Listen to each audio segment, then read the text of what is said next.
Dans Romains 12, du verset 1 au verset 2, voici ce que les Écritures nous disent. Je vous exhorte donc, frères, par les compassions de Dieu, à offrir vos corps comme un sacrifice vivant, saint, agréable à Dieu, ce qui sera de votre part un culte raisonnable. Ne vous conformez pas au siècle présent, mais soyez transformés par le renouvellement de l'intelligence, afin que vous discerniez quelle est la volonté de Dieu, ce qui est bon, agréable et parfait. Voilà. Il faut savoir que tout ce qui existe a un but. Il n'y a rien qui soit juste là comme ça. Il t'a aussi créé pour un but précis. C'est le créateur de chaque chose qui détermine son but. Personne ne détermine son but, mais il ne fait que le découvrir, parce que son créateur l'a déterminé d'avance.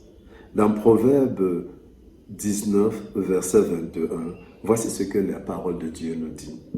Nombreux sont les projets dans le cœur humain, mais seul le dessein du Seigneur tiendra. C'est la version Tob. C'est bon de chercher le conseil de Dieu parce qu'en dehors de celui-ci, il y a beaucoup de souffrance. Le dessein de l'Éternel se place comme un antimissile patriote.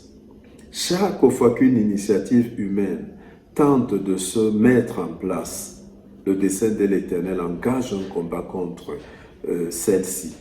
C'est pour cela que ceux qui fonctionnent en marge de la volonté de Dieu n'ont pas de paix dans leur cœur. Le meilleur endroit pour une vie, c'est d'être au centre de la volonté de Dieu. Pour la personne. La meilleure chose que l'on puisse faire dans la vie, c'est de faire ce que Dieu veut que tu fasses de ta vie.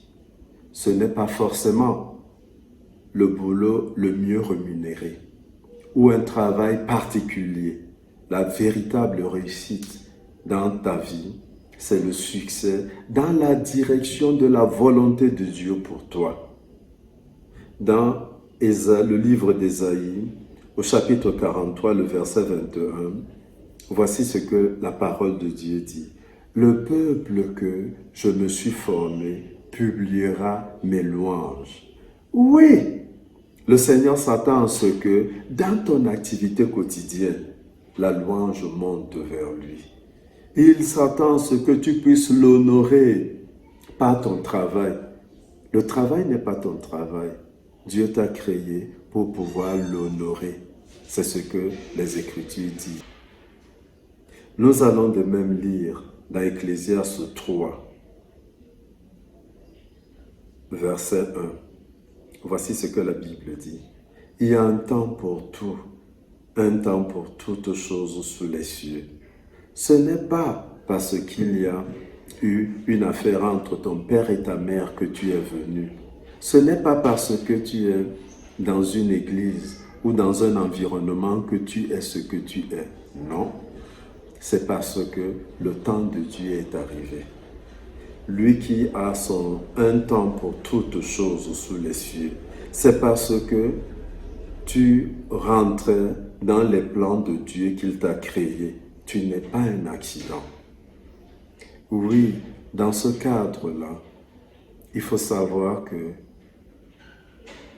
tu n'es pas un accident et que Dieu t'a créé pour un but précis. Tu es ici pour pouvoir exécuter le plan de Dieu pour ta vie.